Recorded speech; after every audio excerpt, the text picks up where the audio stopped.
오늘 우리에게 주시는 하나님 말씀은 신명기 3장 1절에서 29절 말씀입니다. 말씀 봉독은 1절과 2절까지만 하겠습니다. 그 다음에 우리는 방향을 바꾸어서 바산길로 올라갔습니다. 그러나 바산 왕 옥이 우리를 맞아 싸우려고 자신의 군대를 모두 거느리고 에드레이로 나왔습니다. 그때에 주님께서 나에게 말씀하시기를 그를 두려워하지 말아라. 내가 그와 그의 온 군대와 그의 땅을 너의 손에 넘겼으니 전에 헤스본에 사는 아모리 왕 시온을 무찌른 것처럼 그를 무찔러라 하셨습니다. 아멘. 요단강 동편 지역의 헤스본과 바산은 거의 한 나라나 마찬가지였다고 합니다. 이 두 나라 모두 아모리 족속이었고요. 그래서 자연스럽게 아주 끈끈한 혈맹 관계였습니다. 이스라엘이 이 두 나라를 순서대로 점령하게 된 것입니다. 하나님께서 바산과 치를 전쟁의 결과에 대해서 말씀하셨습니다. 두려워하지 말라. 내가 이 땅을 너에게 넘겨주겠다. 너희는 그들을 무찔러라. 이 말씀대로 이스라엘은 바산도 정복하게 되지요. 이스라엘은 바산에서 한 사람도 남김없이 쳐 죽여 멸절시키는 헤렘 전쟁을 치르게 됩니다. 이 바산왕 옥이 다스리던 이 아르곱 지역의 60개의 성읍들은 모두 튼튼하고 견고하게 방어된 그러한 곳들이었습니다. 하지만 하나님 앞에서는 아무런 소용이 없었지요. 하나님의 말씀대로 이스라엘이 모두 이곳을 정복합니다. 이스라엘은 남자, 여자, 어린아이 할 것 없이 모두 절멸시키고 이 성읍들의 가축과 전리품들을 챙기게 됩니다. 이 11절 말씀을 보면은 이 르바임 족속 가운데 살아남은 사람은 오직 바산한 옥뿐이었다고 얘기하고 있습니다. 이 르바임은 이 거인 족속이었고 이 바산한 옥은 그 마지막 남은 이 거인족이었다는 것이지요. 이 바산한 옥이 쓰던 침대 길이가 이 9자, 너비가 넉자였다고 하는데 이걸 미터법으로 환산하면은 길이가 4m, 너비가 거의 2m에 육박하는 그런 아주 거대한 그런 침대를 쓸 정도로 이 바산한 옥이 최고가 좋았다, 이렇게 얘기할 수 있는 것입니다. 이 이스라엘이 바산한 옥을 무찌르고 그가 다스리던 60개 성읍을 점령한다는 것은 전혀 말이 되지 않는 그런 일이었습니다. 이 이스라엘과 바산의 전투력은 정말 비교가 되지 않는 것이죠. 그래서 이 전쟁은 전적으로 하나님께서 승리하신 그런 전쟁인 것입니다. 사랑하는 여러분, 이 바산은 바산한 옥, 이것은 마치 세상과 같습니다. 우리와 비교할 수 없이 정말 거대하고 강하고 위세를 떨쳐댑니다. 요 근래 계속해서 우리를 걱정하게 만들고 또 불안하게 만드는 그러한 세상의 모습들, 또 여러 가지 뉴스, 또 그런 문제들을 한번 생각해 보십시오. 세상 앞에서 저희는, 우리 모두는 너무나 나약하고 보잘것도 없고 또 너무나 쉽게 무너질 수밖에 없습니다. 그런데 세상을 살아가는 것은 우리 자신이 아닙니다. 하나님께서 우리와 함께 하십니다. 세상은 우리를 삼킬 것처럼 위세를 떨치고 또 불안하게 만들고 아무것도 아닌 존재처럼 우리를 취급하지만은 결국 모든 것이 하나님 앞에, 하나님 손바닥 안에 있는 것입니다. 우리가 이 사실을 진실로 믿고 나를 대신하여 싸우시고 보호하시는 분은 오직 하나님 한 분뿐이라는 진리를 망각하거나 잃어버리지 말아야 할 것입니다.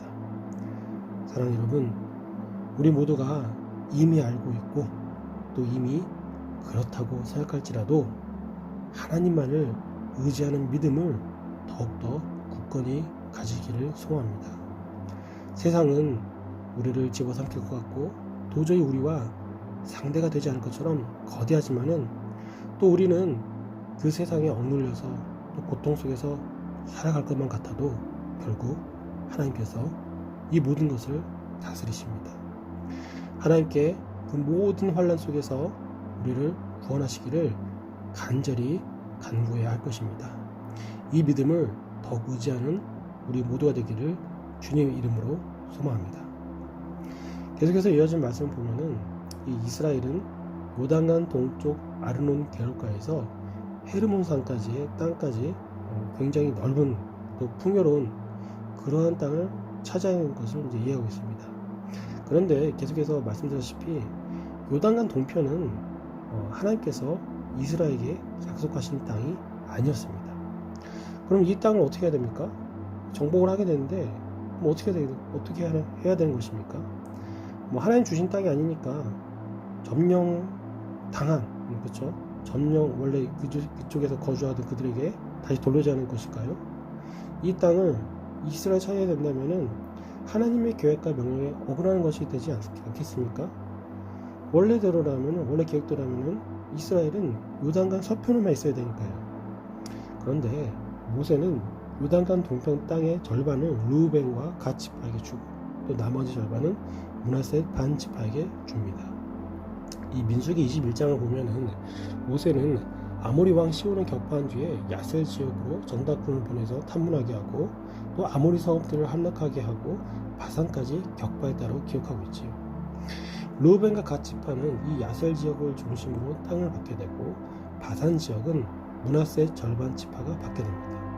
또 성경은 므낫세 지파가 얼마나 유명하고 그렇게 공적을 세웠는가에 대해서도 자세히 서술하고 있습니다.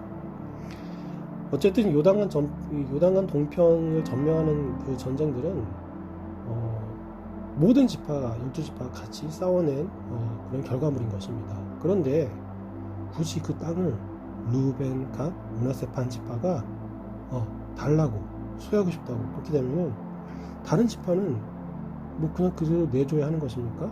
이 땅에 대해서 그들은 아무런 권리도 없는 것입니까?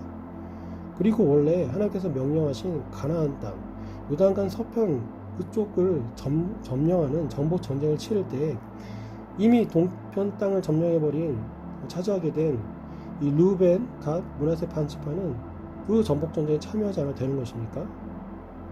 그래서 이 모세와 다른 지파들은 처음에 이 두 지파 반을 이제 비난하게 되지요. 여러 가지 복잡한 문제들이 있습니다. 그래서 특히나 하나님께서 세우신 공동체가 찢어지고 깨어지는 그런 위험천만한 일이 생길 수도 있는 것입니다. 모세는 이 두 지파 반의 요구를 들어준 대신에 가나안 정복 전쟁에 다른 지파들과 함께 동일하게 참가할 것이고 또 선두에 서서 더욱더 용감하게 싸울 것을 역으로 이들에게 명령합니다. 모세는 이스라엘 공동체가 깨어지지 않도록 훌륭한 지도력을 보여준 것입니다. 두 지파 반의 가족들과 가축은 성읍에서 안전하게 보호되도록 하고 요단강 서편 가나안 땅이 완전히 정복된 후 모든 지파들에게 땅이 분배되고 안식을 얻은 후에 이 두 지파 반도 요단 동편으로 돌아와서 그 땅을 차지하고 안식할 수 있도록 이렇게 약속을 해줍니다. 그리고 모세는 자신의 후계자이자 또 새로운 이스라엘 지도자인 여호수아에게 명령하지요. 모세가 자신의 역할을 차분히 마무리하는 모습을 볼 수가 있는 것입니다. 이 오늘 말씀의 마지막에 보면 또 모세는 자신이 얼마나 가나안 땅에 들어오고 싶었는지 얼마나 간절히 하나님께 부탁하는지 또 얘기합니다. 하지만 하나님은 냉정하게 거절하시죠. 그저 비스가 산 꼭대기에 올라서 그 동서남북으로 그 땅을 바라볼 수 있도록 그렇게 거기까지만 허락하십니다. 아무리 하나님을 위해 평생을 바치고 순종하여도 그 열매가 그 성공이 보장되지 않을 수도 있다는 그러한 법을 우리에게 보여주고 있습니다. 하나님께서 우리를 그렇게 거기까지 사용하시겠다 그렇게 하시면은 어쩔 수가 없는 것입니다. 우리는 그저 맡겨진 일에 충성하고 순종할 뿐인 것입니다. 앞서 살펴본 것처럼 집어삼키듯이 위세에 둔등한 세상을 제압하는 분도 승리하는 분도 하나님이시고 나를 사용하시는 분도 하나님이시기 때문인 것입니다. 그런 주님께 끝까지 순종하여 하나님께서 그분의 뜻을 이루시고 그분의 나라가 더욱더 견고히 세워나가는데 일조할 수 있다면 그것에 만족하는 우리 모두가 되기를 주님의 이름으로 축원드립니다. 기도하겠습니다. 만왕의 왕이시고 만군의 여호와이신 아버지 하나님, 오늘 살펴본 신명기 3장 말씀에서처럼 이 모든 전쟁과 세상의 위협 가운데 유일한 승리자, 또 유일한 전쟁을 수행하는 자는 오직 여호와 한 분, 당신뿐임을 고백합니다. 세상 어떤 것이 집어삼키듯 우리를 위협하여도 하나님 앞에서는 그저 무의미할 뿐입니다. 저의 믿음이 여기에 더욱 초점을 맞추고 집중할 수 있도록 믿음의 능력을 부어 주시옵소서. 그리하여 모세와 같이 우리에게 맡겨주신 역할에 만족하고 오직 충성과 순종의 삶을 살 수 있도록 그런 충성된 종의 마음을 더욱더 견고하게 덧입혀 주시옵소서. 감사드립니다. 거룩하신 예수님의 이름으로 기도드립니다. 아멘.